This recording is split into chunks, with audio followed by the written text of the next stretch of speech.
Hello, Namaste. My name is Finbar Anslow and I'm the Director of Studies at a language school in Milan in Italy. I'm also a musician, and for the last 30 years I've been a practitioner and a teacher of Sahaja yoga. Today I'd like to explain a little bit about the yoga to you. What are the techniques, what are the benefits, and then we're going to do a little exercise together. So Sahaja Yoga was founded by Srimataji Nirmala Devi. She was born in Chindwara in 1923, and in 1970 she founded Sahaja Yoga. Thereafter she started to travel around the world to explain the yoga, to talk about spirituality, and to teach us not only how to meditate but also how to become teachers ourselves. We also learned from her the importance of art and music in Sahaja Yoga, in our spiritual growth in general. And we learned a lot about the Indian culture.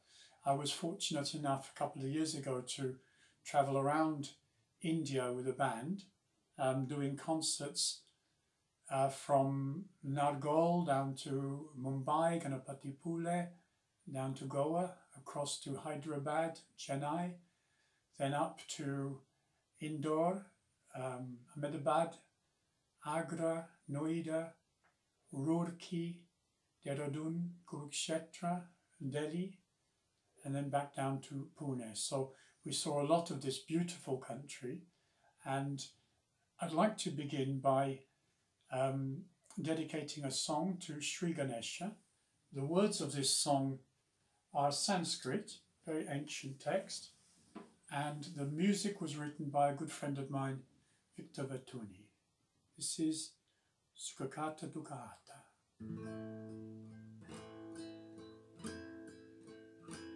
Sukhakata Dukkahata Vata Vignachi Nuvipo Vikrem Rupa Jayachi Sarvangi Sundaruti Shendorachi Jalke ma mukta phalanchi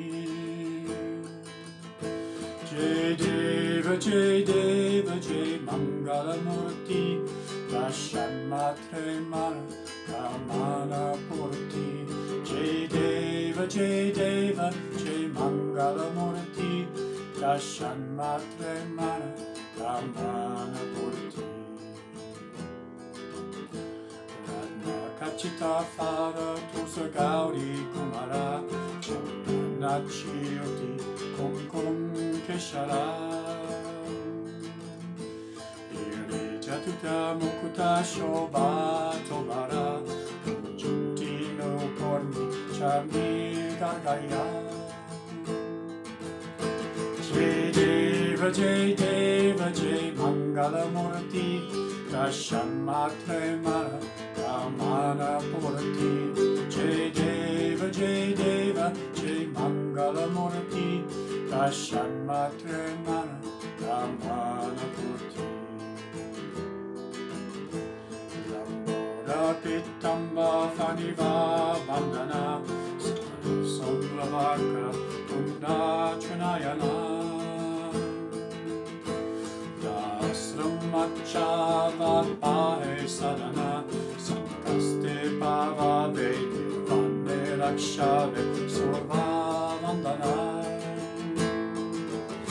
Jai Deva Jai Mangala Murti Dashan Matre Mana Kamana Purti Jai Deva Jai Mangala Murti Dashan Matre Mana Kamana Purti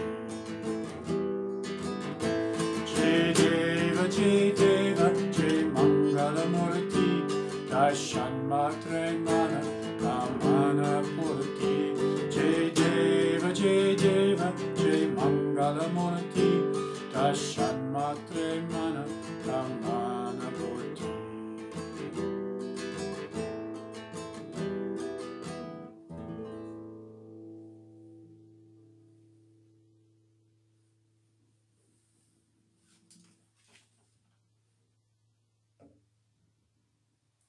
So, what is Sahaja Yoga? We know that yogis, wise men, ascetics in the past, tried everything they could to awaken this secret power of Kundalini inside of them. And they would meditate in the forests, in the mountains. They would say prayers, they would try different types of yoga. They would fast, they would do everything they could to try to purify and enlighten their chakras, our centers of energy. Because they knew that only by purifying a chakra could the Kundalini rise to that particular level. Now we have 7 chakras inside of us, and obviously if you needed years and years just to purify one chakra, then very, very few of the ancient masters managed actually to achieve their self-realization, to make the Kundalini rise up through all of the chakras. And even fewer of those were then able to transmit that knowledge to other people. What Shrimataji discovered was a way to make the Kundalini rise without having first purified all the chakras. The technique we're going to see in a minute. And the beauty of this was that it gave us immediately, it gives us immediately the possibility to be aware of our subtle state, and then it's much easier to work on our chakras and to balance them, to purify them, and to achieve a state of meditation. Now, I think to explain how it works, it would be useful to look at a video. So, if we look at this video here, we can see a representation of the subtle system and the Kundalini, which is in the sacrum bone area, which then can rise above the level of the sacrum bone until it arrives at the level of the 2nd chakra. Now the 1st chakra is below, the Muladhara is below the sacrum bone, the 2nd chakra is above, and when this energy from the Kundalini arrives at the level of the 2nd chakra, then we see that the thumbs on the diagram are lit up, because there is a correspondence between this chakra and the thumbs on the hand. Every chakra has a correspondence actually on the hand. The 3rd chakra we see has the correspondence of the middle finger, 3rd chakra, which is the Nabi or the Manipur. The 4th chakra we see is now being enlightened, and this has the correspondence with the little finger. Kundalini then rises up to the 5th chakra at the level of the throat. This is the Vishuddhi chakra, a very important one, and the index finger is the one that's connected with this particular chakra. And then afterwards it arrives at the forehead, the 6th chakra, the Agnya chakra, which is the correspondence with the ring finger. And then finally it arrives at the Sahasrara, the 7th chakra, which has the correspondence of the center of the palm.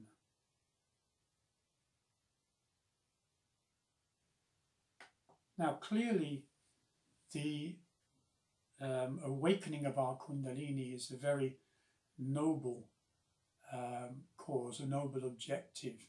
But what are the effects and what are the benefits of awakening our subtle system?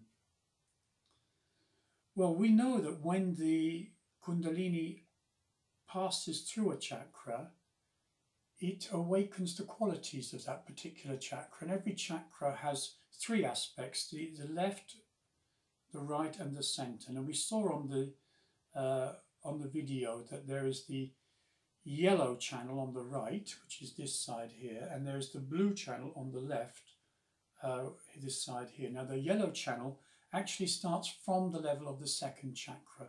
This is the one that carries our solar energy. It's the side of our action, of our planning, our logic. It's the masculine side, if you like.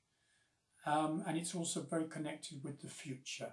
Whereas the lunar side, the left side, carries our energies on the emotional side, the intuition, our conditionings, and it's connected with the past.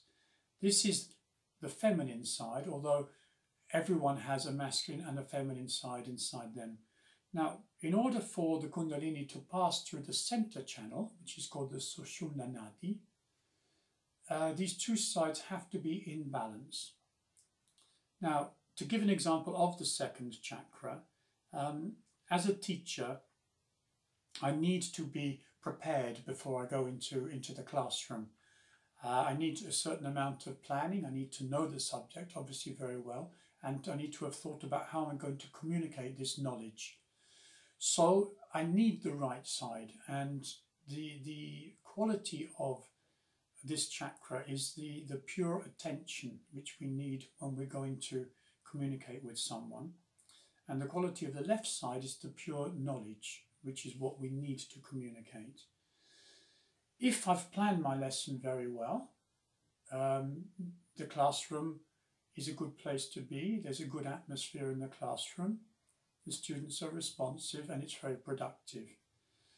If I haven't planned my lesson at all, if I'm just trying to be spontaneous using only the left side, then it could be a very interesting lesson, but it won't be very structured, and it's possible the students don't learn so much from it. On the other hand, if it's too planned, if it's too organised, the risk is that it's too dry and it's not flexible. Maybe the students already know this subject, maybe it's too difficult for them, maybe they need to look at something else. And so one has to be adaptable, one has to have a certain amount of flexibility. And so the right side needs the left side. We need this balance between the two. When the side of action and the side of desire are combined at this level, we have the pure attention and the pure knowledge, then the center quality can manifest itself. And this is creativity, very connected with this particular chakra. Now we know that there have been many people in the past, great souls, who were born with their subtle system already realized, already open and working. And so they were able to feel vibrations. A good example of this is William Shakespeare, the English writer. And there was a line in one of his plays, in Macbeth, where he says, "By the pricking on my thumbs, something wicked this way comes." Very interesting, because we know that on the left side, the left thumb, the quality is pure knowledge. So if we are exposed to impure knowledge, which could be some false knowledge, false spiritual knowledge of some kind, we're going to feel this actually on the thumb. And this is an indication that something around us is not right on the level of knowledge. And every chakra gives us this possibility to understand not only our own vibrational state, but the vibrational state of people and places around us as well. So let's go up to the Nabi chakra, which is the level of the stomach. And here the qualities of the chakra are very connected with our home and with our work. The qualities being peace, satisfaction, and serenity. Now, if our left Nabi is in good state, as I said, this is connected with the home. So it means we have a tranquil life at home. It's connected obviously with food at this level, so we need a good diet. And the feeling that we have after a good meal, when we're sitting down with friends or family and nobody wants to go away, we're sitting there quietly chatting. The home feels like a lovely place to be, very peaceful. These are the qualities of this chakra. And on the right hand side, it's more connected with the work. So when this chakra is functioning well, then we're very calm in our work, calm but dynamic. So this is very important for our day-to-day life. We need this peace and balance inside ourselves in order to interact both with our colleagues and with our family.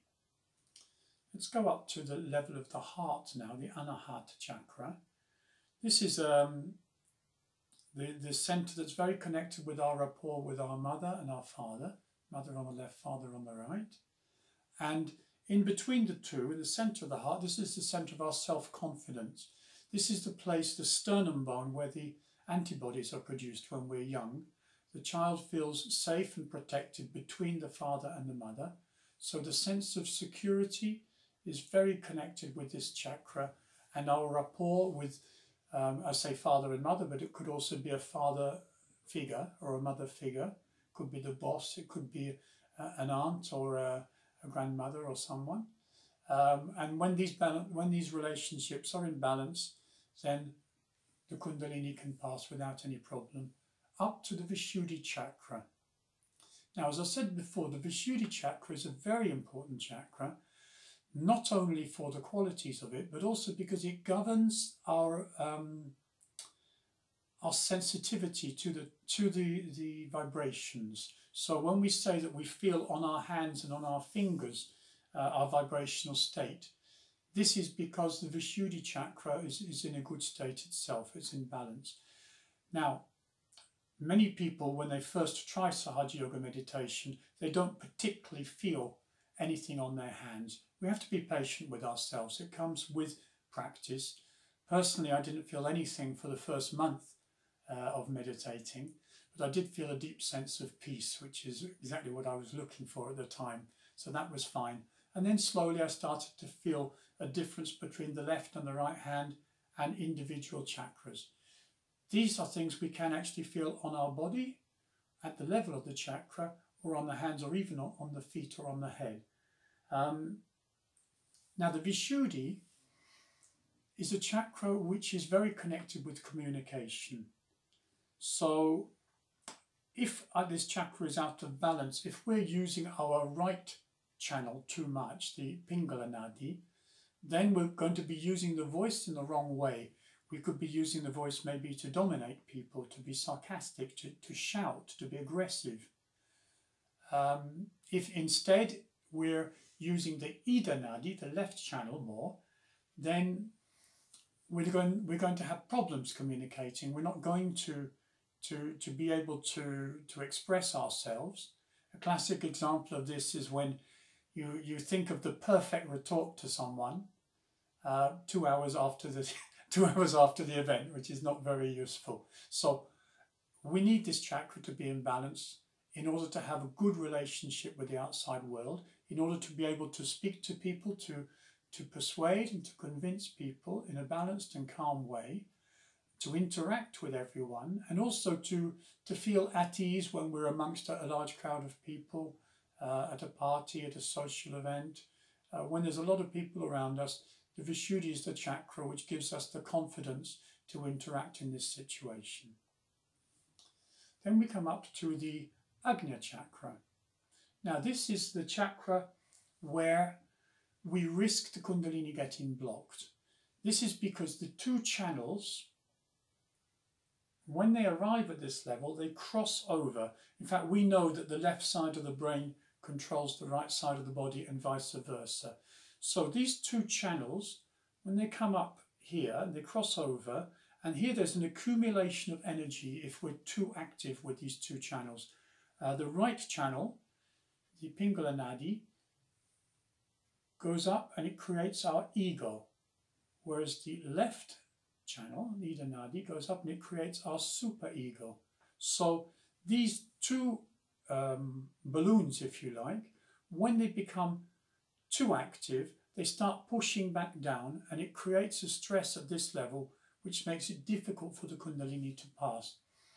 Now at this level, obviously we have our mental activity, and it seems like there's never any silence at all. We have what we call the train of thoughts. So it's like one carriage of a train after another carriage after another carriage, and they're all connected. All our thoughts are connected. One thought leads to another. It seems like they never stop. Actually, there is a minute space between two thoughts, and the ancients called this vilamba, a Sanskrit word which means the space between two thoughts. It's too small for us to notice. But what happens when the Kundalini passes this chakra here is that this tiny space starts to become bigger. It becomes some seconds, even some minutes. And this space between two thoughts is meditation.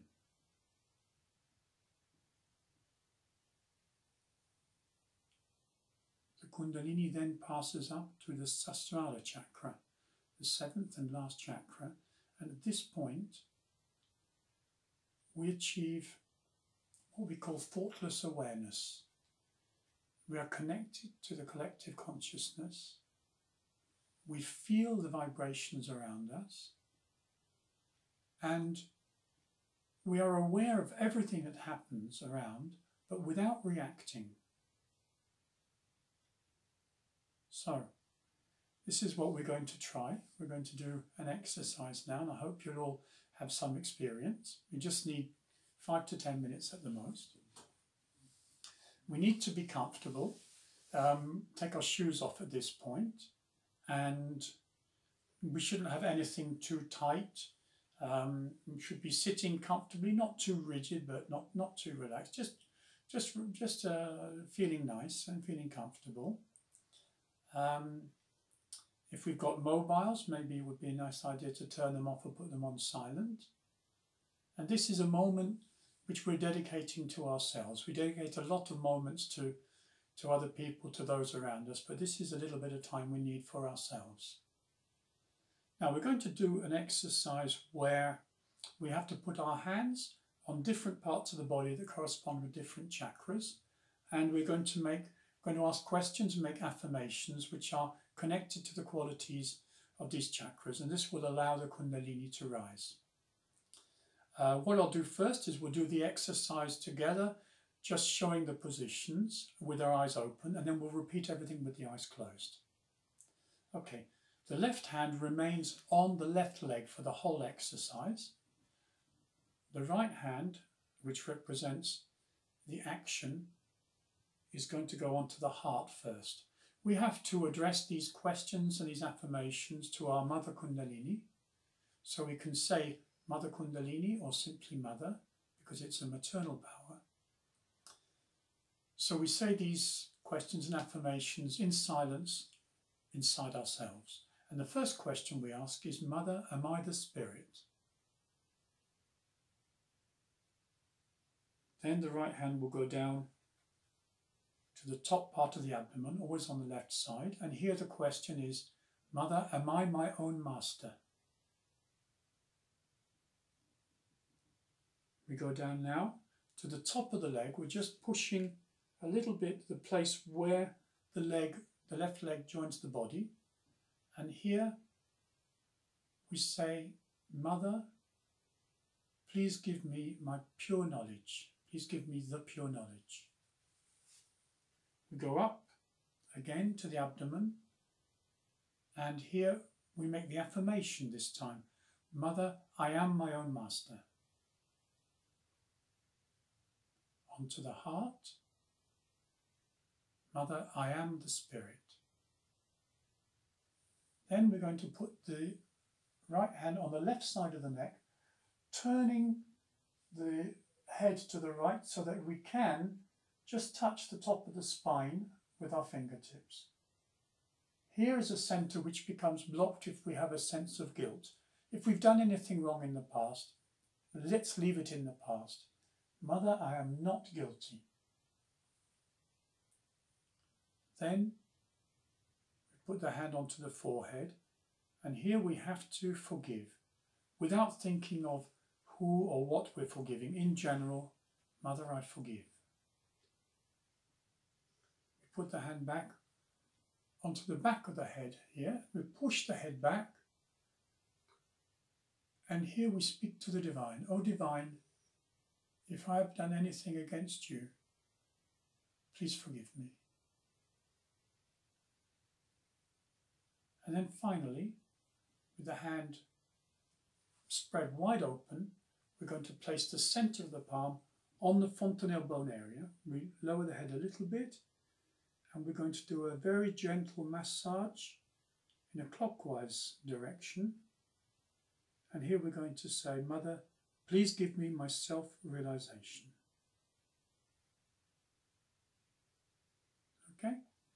Now we're going to repeat the exercise now, but I'm going to say where you put the hand, what the affirmation is, what the question is, etc. If you like, you can take your glasses off at this point, because we're going to do the exercise with our eyes closed anyway.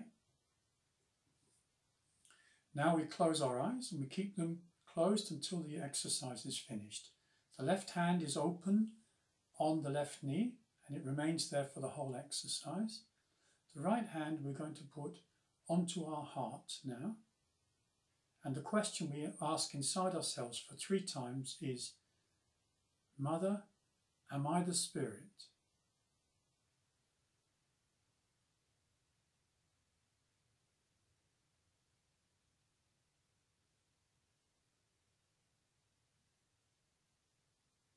Now we lower our right hand to the top part of the abdomen on the left, and the question we ask 3 times here is, Mother, am I my own master? 3 times. Mother, am I my own master?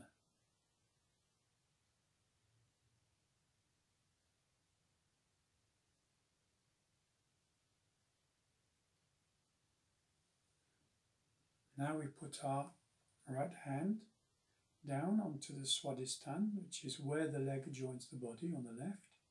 And here we ask for 6 times. Mother, please give me the pure knowledge. 6 times. Mother, please give me the pure knowledge.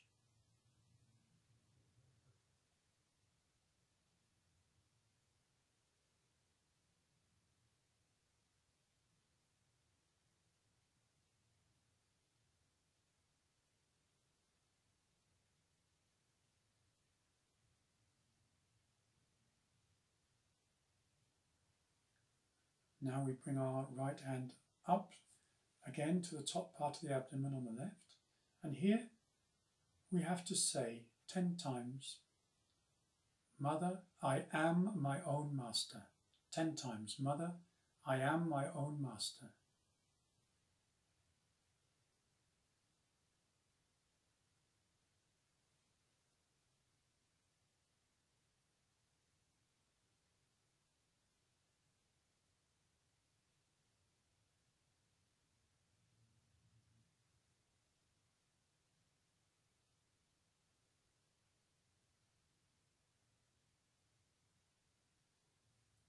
Now we can take the right hand onto the heart. And here we have to say 12 times, Mother, I am the Spirit. 12 times, Mother, I am the Spirit.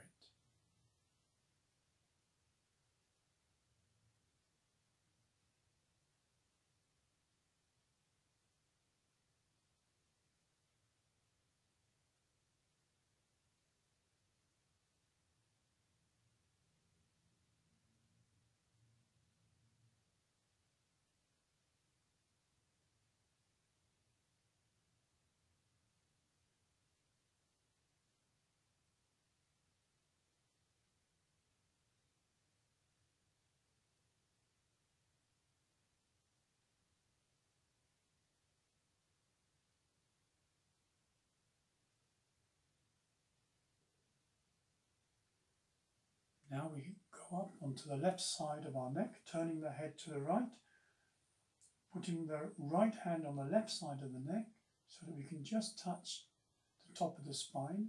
And here we have to say 16 times, Mother, I am not guilty of anything. 16 times, Mother, I am not guilty of anything.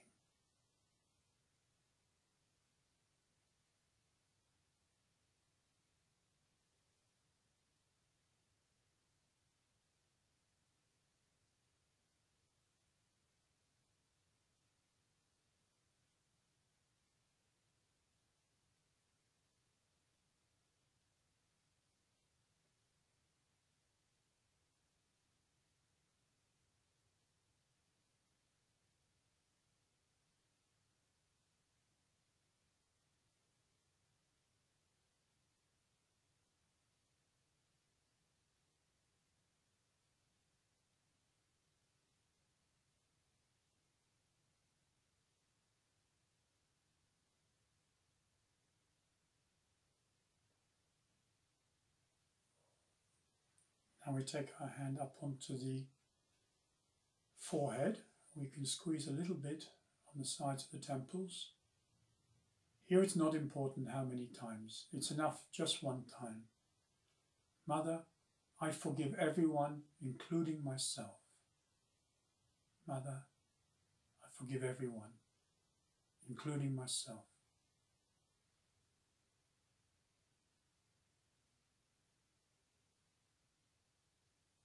Now we can take our hand onto the back of the head, push the head back. O Divine, if I have done anything against you, please forgive me.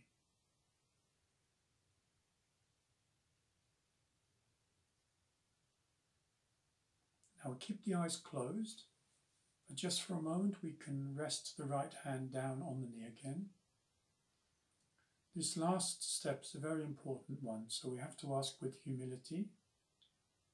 So let's just lower our heads a little bit and with complete sincerity.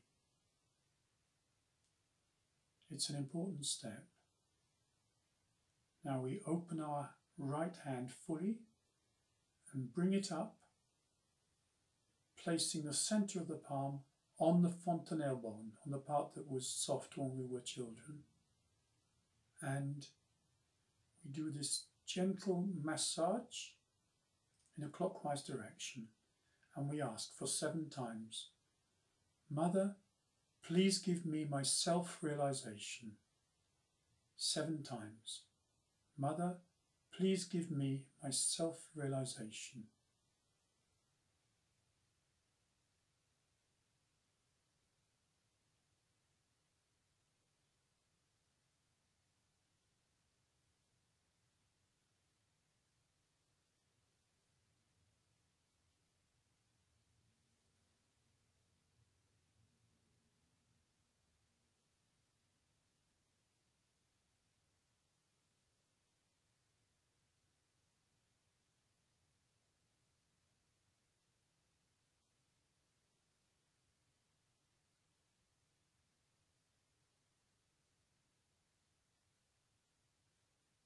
And when we've finished, we can bring the right hand slowly down, place it with palm upwards on the right knee, keeping the attention on the fontanelle bone area.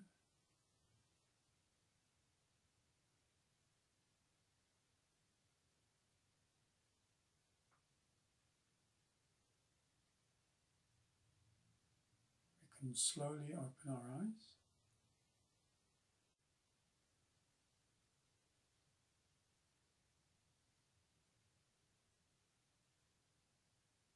And now we put the right hand about 10 centimeters above the fontanelle bone, above the 7th chakra, to see if we can feel energy coming out.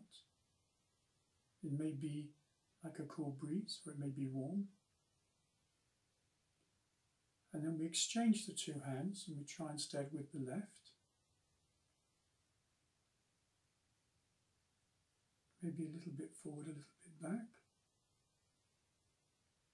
And then again with the right hand.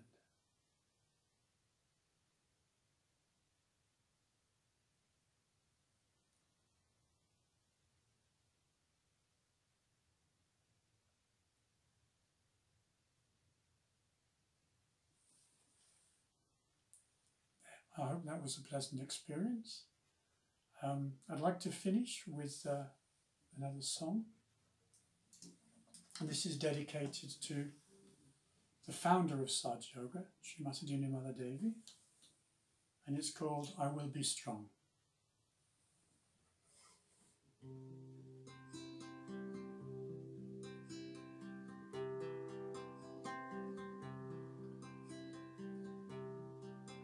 At the ending of the day,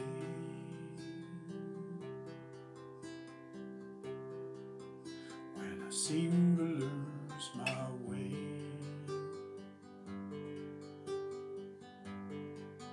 when the darkness seems to grow,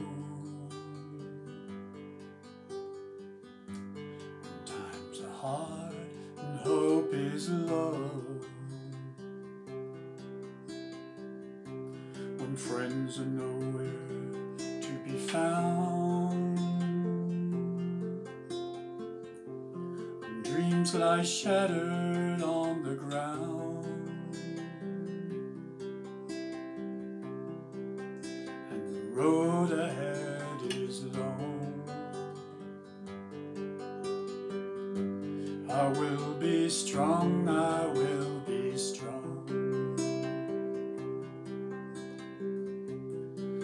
I have had the great good fortune to meet someone on my way. She gave me love, she gave me life, enough to brighten all my days. Hear the message that I'm sending, shout it loud both far and near. I don't believe this world is ending. 2020 or any year, when the future is uncertain, when your spirit is unsure, when deep inside you're hurting, with the sound of closing doors, raise your hands up in the air. You know someone's always there. You trust in her, you can't go wrong. Make you strong, she'll make you strong. I have had the great good fortune to meet someone on my way. She gave me love, she gave me life, enough to brighten all my days. I really want to thank you, Mother, for all you have done for me.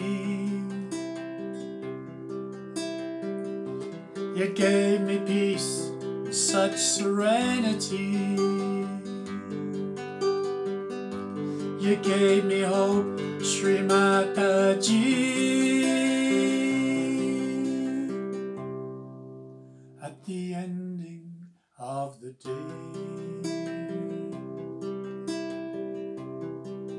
when I seem to lose my way, when the darkness seems to grow,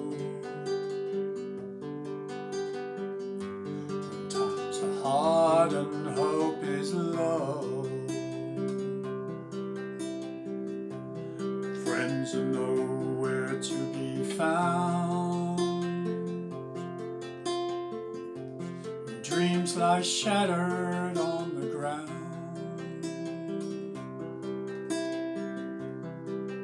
and the road ahead is long. I will be strong, I will be strong. I will be strong, I will be strong. I will be strong, I will be strong.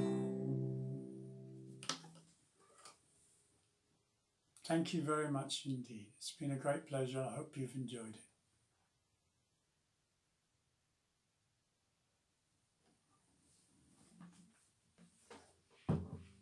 Now we can finish with one last exercise, which we normally do at the beginning and at the end of every meditation. The left hand, starting from the level of the sacrum bone, travels up, and the right hand goes around it. And then when we get above the head, we do a knot. And then we lower the two channels on the side. And then we repeat doing exactly the same, but this time with two knots. Again, we lower the two side channels. And the third and last time, we do 3 knots. 1, 2, 3, and again we lower. And this helps us to fix the Kundalini so that it stays raised. And then we do what we call a bandhan, which is a protection of vibrations around us, because we're very sensitive when we've been meditating. So the left hand goes from the right hand, so it goes from the left side, it goes right over the top of the head, and then back again, and this is for the first chakra, the Muladhara. Second time, this is for the Swadhisthana. We're not doing this mechanically because we're following it with our attention. This third time is for the Nabi or the Manipur. Fourth time for the Anahat, the heart chakra. Fifth time it's the Vishuddhi. And the sixth, the Agnya. And finally the seventh, which is the Sahasrara chakra. So I really hope everyone's enjoyed this day. I hope you've experienced something, and I hope you try to do it again, because it's something that gets better and better the more you do. This is Sahaja Yoga. My name is Finbar Anslow. Thank you for your attention.